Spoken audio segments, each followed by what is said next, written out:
There was a night in the city when laughter tasted like caviar and cruelty was served with the same silver as the champagne. Elena Voss accepted a bet at a rooftop party that was meant to humiliate a man who had never claimed more than the steering wheel of her life.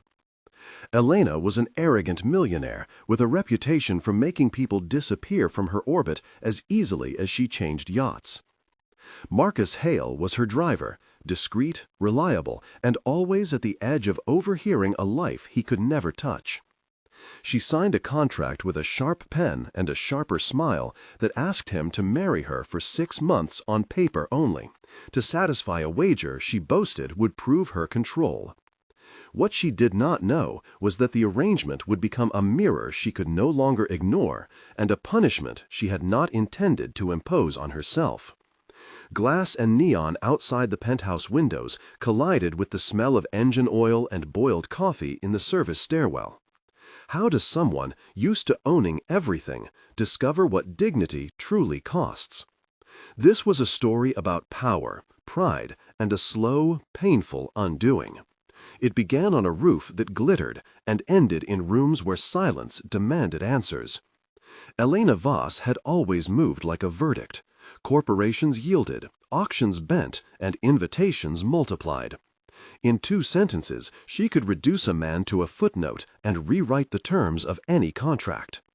Marcus Hale had learned to watch without being watched. He knew how a bent suit smelled after a long day, and how a noble apology sounded when it came cheap. The bet was simple to explain and complicated to live. Elena wagered that she could force a social lesson into a year and emerge undefeated. Marcus was to sign, to pretend, to live in view of a public who loved to watch rich people perform contrition. They both believed they were playing games in different arenas. The night of the wager smelled of lemon oil and old money. Elena laughed and the sound echoed across marble.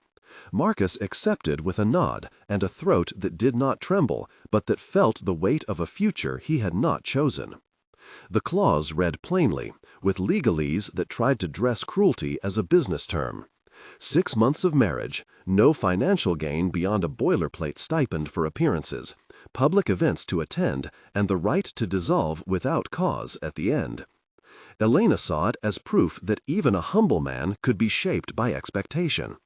Marcus saw it as a contract he could not refuse if he wanted to protect someone else. The terms were ink, but the consequences would be skin deep.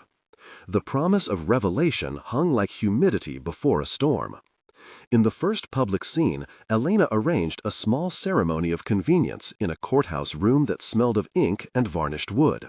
The audience was small, a handful of curious socialites, Elena's publicist Priya Malik, her lawyer Daniel Park, and a reporter who had come for the spectacle. Elena wore a sharply tailored suit that smelled faintly of gardenia, and Marcus wore a plain gray suit that had been pressed 3 sizes too big. Priya clipped a microphone to Elena's lapel. Daniel checked the pages for signatures. "This will be clean," Daniel reassured her in a tone that was both professional and detached. "No legal entanglements beyond what we agreed." Marcus slid a paper across the desk and signed, his pen leaving a line that was measured and steady. "For my mother," he said quietly, when asked why he would agree. The courthouse smelled like dust and the mordant tang of past decisions. Elena smiled for cameras and tasted the metallic flash of adrenaline. The initial exchange between them was concise, each remark a calculation. "You understand the terms?" Elena said. "Yes," Marcus replied. "You will be expected to attend certain events," Priya said. "I will," Marcus answered. "There will be no expectations beyond presence," Daniel said. "Understood," Marcus said. "This is performance," Elena added, voice sharp. "It is permission," Marcus answered, softer than the room anticipated. In those first 8 short lines, the contract was sealed, and a new reality began to fold itself into both of their lives. The first week of living together was a study in contrasts and collisions. Elena rose before dawn, the penthouse lights still dim, and moved through rooms that smelled of lemon polish and silk. Marcus woke to the faint hum of the building and the smell of strong coffee boiling in the staff kitchen 2 floors below. Their routines met awkwardly at the kitchen island, where Elena would sometimes drag a hand through her hair and say, "You will find your seat at my table."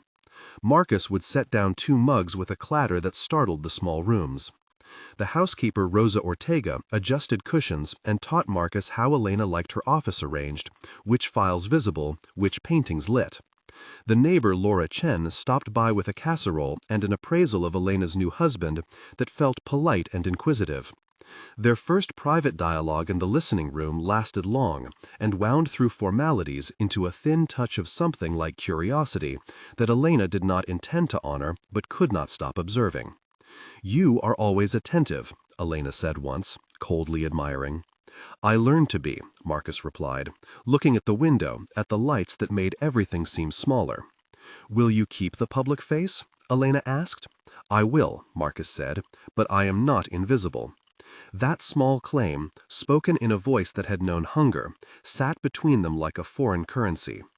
A week into the arrangement, Elena held a small party to display the couple to a coterie of friends and rivals.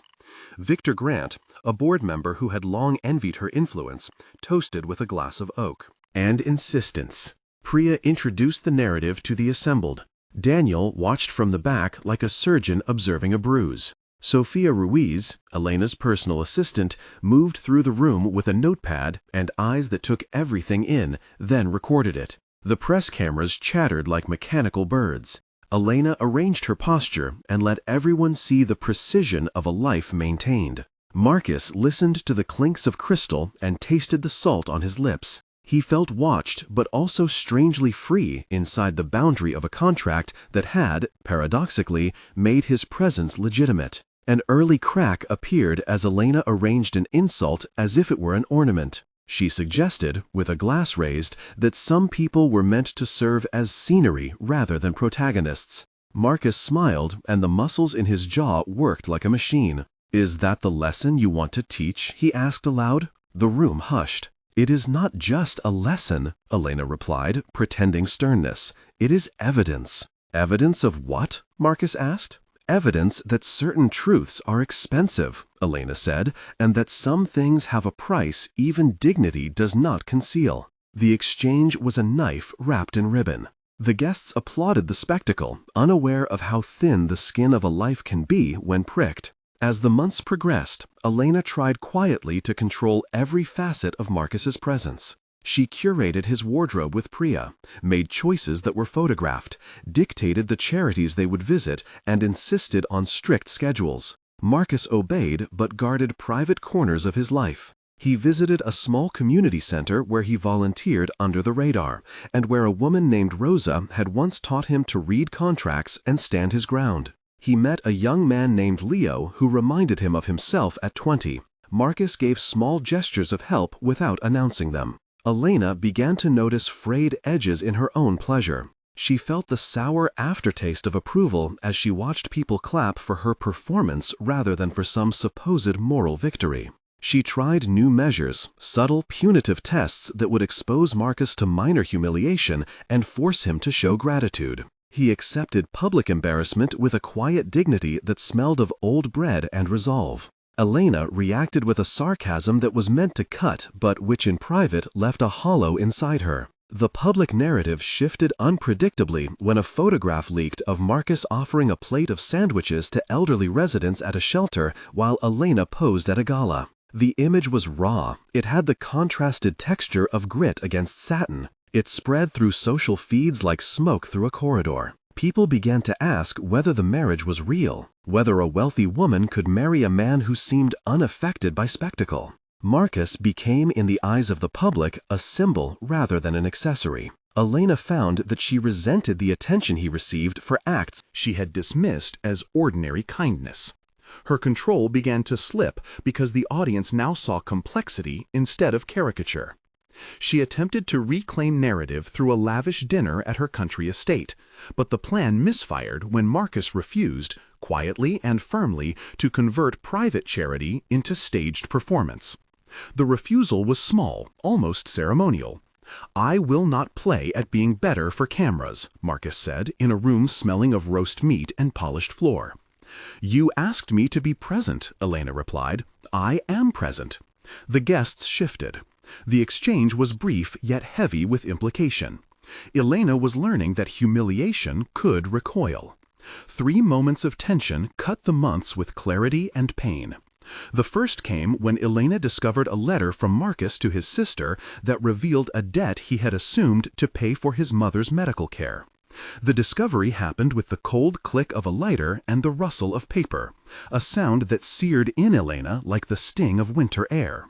She read words that exposed years of sacrifice and choices made in the dark so others could sleep. Her chest tightened, and she understood in a terrible instant that her wager had involved someone who had already given up pieces of himself to survive. The second tension came when Elena's ex-business partner, Laura Chen, confronted her at a gallery opening, moving through the scent of oil paint and wine to accuse Elena of cruelty. "You used him," Laura said, voice thin as glass. Elena, face a mask, answered with a calculated smile and then retreated into silence. The third moment was private and loud. Marcus, after a day of silent labor in the garden arranging donations, finally confronted Elena about a rumor he had heard about a clause that would allow her to end the marriage publicly in a way that would shame him. He spoke in low, steady phrases. "If you do that, you will not only humiliate me," he said, "you will break the only person who believed your bet was a joke." Elena felt something crack inside that had nothing to do with legal terms. These 3 encounters were each a wound, and each demanded a choice. Inevitably, a revelation surfaced that shifted the axis of everything Elena had built. Marcus had, as Elena discovered through a private conversation with his sister Rosa and a file found in his mother Carmen's worn wallet, once been promised a scholarship to art school, until a paperwork error and a predatory loan swallowed the opportunity. He had abandoned a formal application and thrown himself into work to cover medical bills for his mother. The error had been someone else's negligence a decade earlier, a small misfiling at a municipal office. But the consequences were real and heavy. When Elena read the handmade note Marcus kept in his pocket explaining the arc of his life, she saw a man who had turned endurance into kindness. The revelation was not cinematic. It was a quiet folding of facts. She confronted Marcus in the sitting room while the rain outside smelled of wet asphalt and the old leather of a couch exhaled its history. The confrontation grew into a long exchange of confession and accusation. "Why did you not tell me?" Elena asked. "Because you would not have wanted to hear," Marcus replied. "Because I did not need charity wrapped in applause," Elena said, bitterly half laughing. "You wanted to win a game," Marcus replied. "I wanted to survive." The dialogue stretched and turned, 12 exchanges that swept from anger to pleading to a form of astonished, reluctant respect. Daniel Park had warned Elena about the optics. Priya watched from the hallway, her thoughts catalogued like receipts. The backstory that unfolded was deep and dense, almost 3 full paragraphs of memory that explained why Marcus had behaved with reserve and why Elena had always sought to control outcomes rather than admit faults in her own life. The arrival of that truth felt like a cold wind that unstitched the edges of a tailored jacket. The backstory of Elena came into sharp relief in private confessions that were both admission and retrenchment. She had been raised in a house that taught survival through strategy. Her father had been a financier who taught her to read markets the way others learned prayers. She had learned to win as a child by making deals in schoolyard games and had carried the habit into boardrooms. Success had been praised as virtue and failure as a stain. She told herself that detachment was protective because attachment was dangerous. The small paragraphs of her past, 3 of them, described a lonely adolescence in a house that smelled of lemon polish and old paper, a first job at an auction house where she learned the value of appearance, and the early marriage she had dismantled when its softness threatened her ambitions. The narrative took nearly 1,000 characters to breathe out properly, and in doing so painted a portrait of someone hollowed by rules she herself had set. She had built wealth as armor and used cruelty as a test. Marcus, by contrast, had grown around necessity. His story took 7 or 8 paragraphs in his own notes and through testimony from Rosa and his friend Leo. He had been a boy who learned to fix engines because the family car had stolen hours from their lives, who saw municipal forms as small traps rather than pathways, who saved coins and kept receipts in a shoebox until the day he offered his signature to a woman whose world had never known such boxes. His backstory filled 600 to 800 characters that showed the reader why he accepted the bet while guarding the dignity he had learned to protect. After the revelation, Elena experienced the social and internal collapse that followed such a rupture. Board members who once sent private praises now exchanged cautionary texts. Victor Grant approached with the smell of cigar smoke and flattery and suggested public relations moves that would deflect scandal into spectacle. Elena felt isolated in rooms that smelled of citrus and disapproval.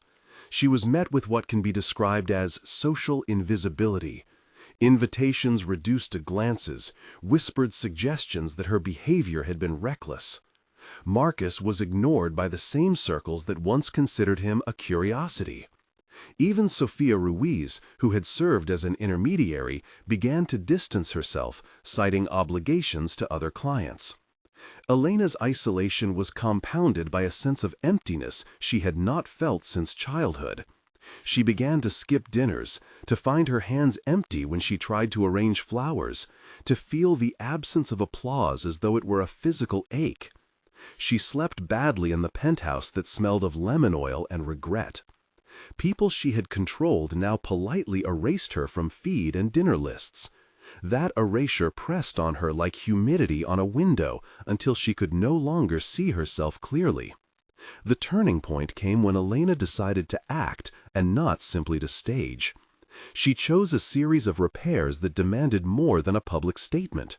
She sought out the mother of Marcus, Carmen, and visited a clinic where Carmen received treatment and where the antiseptic and medicinal smells were honest and unstaged. She sat across from patients who held their hands like fragile maps of pain and listened. In a small living room that smelled of tea and old photographs, Elena offered a genuine apology to Carmen and to Marcus, not a press release, but words with weight. Marcus kept his face still. Their conversation was longer than any of the contracts Elena had signed. "I did not know the depth of what you bore," she said. "I do now," Marcus replied. "Saying it does not undo." "No," Elena answered, "but it must start somewhere." She then drafted a plan to repair harm, a fund that would provide emergency medical loans without predatory interest, a scholarship initiative for students in Marcus's neighborhood, and a policy at her company to audit its philanthropic partners for exploitative practices. The plan required legal steps. Daniel Park explained the mechanics in a brief but technical passage of about 300 characters to provide credibility. The fund would be registered as a nonprofit. A board would oversee transparency, audited quarterly with public reporting, and an independent compliance officer would vet partnerships. Marcus asked whether these measures were theatrical. Elena promised they were not. Marcus wanted proof, not ceremony. Their dialogue around the strategy counted 8 to 10 exchanges, each testing sincerity with small questions and firmer answers. Elena signed paperwork with a hand that trembled slightly because the stakes were no longer reputation but consequence. Progress was slow and fragile. Elena relinquished certain privileges, notably stepping down from the chair of a foundation whose operations had been opaque, and allowing an independent director, Priya Malik, to lead reform. She stopped attending certain galas and refused to let charity be a stage for her image.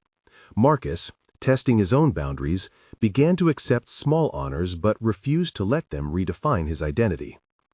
The reconnection between them was measured in quotidian acts. Marcus teaching Elena how to make a simple stew that smelled of garlic and tomatoes, Elena learning to wait without summoning a room full of witnesses, the two of them sharing an early morning coffee on the service stairwell where sunlight smelled of dust and possibility. Marcus returned a photograph Elena had once used for a social post that she had cropped to serve an image. She kept the original, unfiltered, and placed it on a shelf. Trust was measured in a hand left on a wrist during a long silence, and in the deliberate choice to publicize the fund only after it had created tangible benefits for families. A test of trust occurred when Elena turned down a lucrative endorsement that would have contradicted the mission of the fund. Marcus watched and, in the quiet, said, "You mean it." Elena answered with a single word that tasted like both fear and relief, "I do." Around the point where the world had begun to watch with a different gaze, we pause to ask you a question about judgment and mercy. If this story left you torn between anger and empathy, you are not alone. What would you do if you were in Marcus's position and had to live under the spotlight of people who made entertainment of your dignity? Write, "I would forgive," or "I would not forgive," and tell us in one line why. Your response matters because it reveals whether we believe people can genuinely change or whether we prefer our narratives clean and unredeemed. Reading your comments helps others see new perspectives and helps us create more stories that dig into the messy truth of human choices.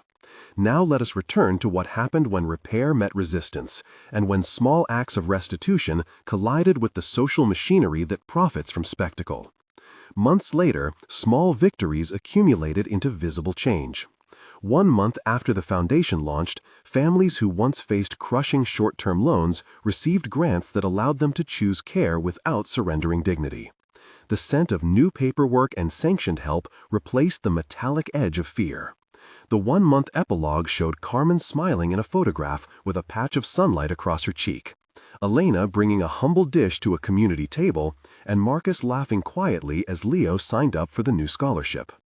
The community named 5 people who testified to the change: Carmen Hale, Rosa Ortega, Leo Martinez, Pastor James Ortega, and a volunteer nurse named Amara. Their testimonials were modest and precise.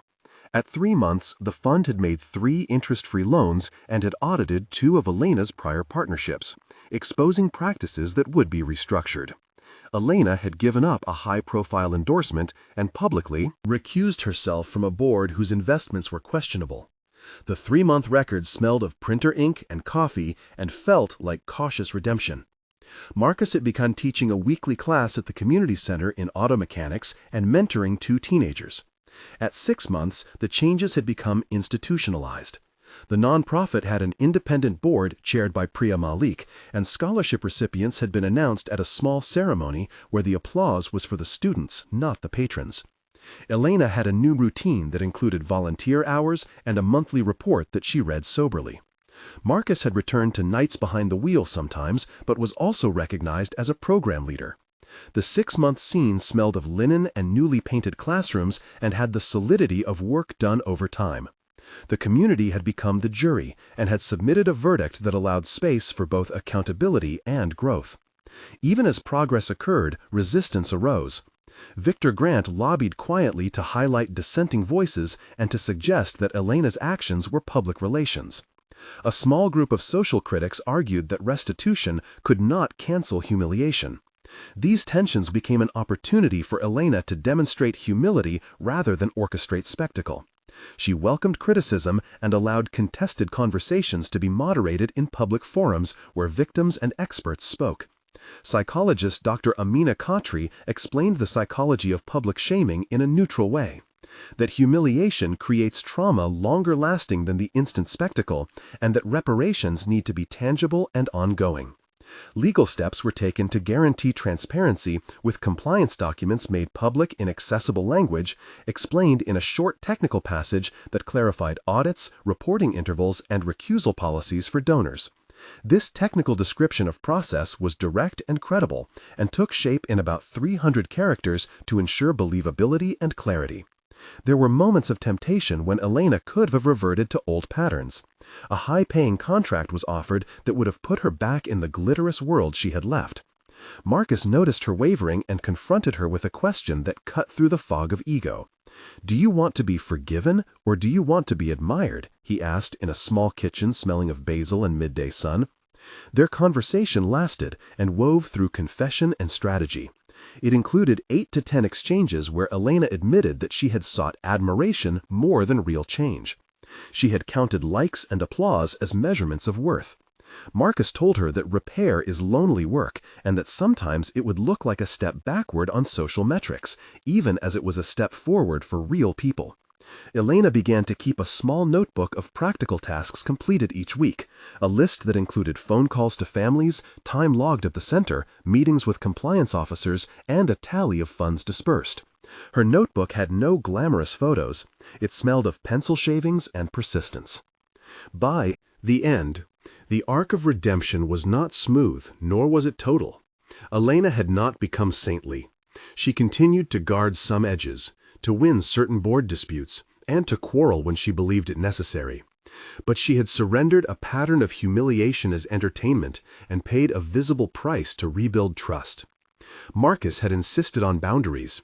He refused to be an emblem of Elena's moral reformation. He took a salaried role as program director of the nonprofit and kept driving part-time because it grounded him. The final weeks of the arrangement were full of small domestic rituals that spoke more loudly than any statement. They drank coffee in silence, cooked a simple dinner that smelled of olive oil and lemon, and sat on opposite ends of the couch reading aloud to each other sometimes. Sophia Ruiz came to help with paperwork and offered honest counsel. Daniel Parks stayed as a legal witness to ensure the fund was properly established. Priya Malik managed communications with a team that prioritized people over optics. Laura Chen visited with a critique and left with a casserole and an offer to volunteer. Victor Grant, ENTATER, sent a note conceding that institutional reform mattered more than gossip. These characters, 5 to 8 in number, had specific actions and consequences throughout the arc, and they testified to the messy reality of accountability. The conclusion was a tempered one. The woman who had believed that control equaled power learned to carry responsibility instead.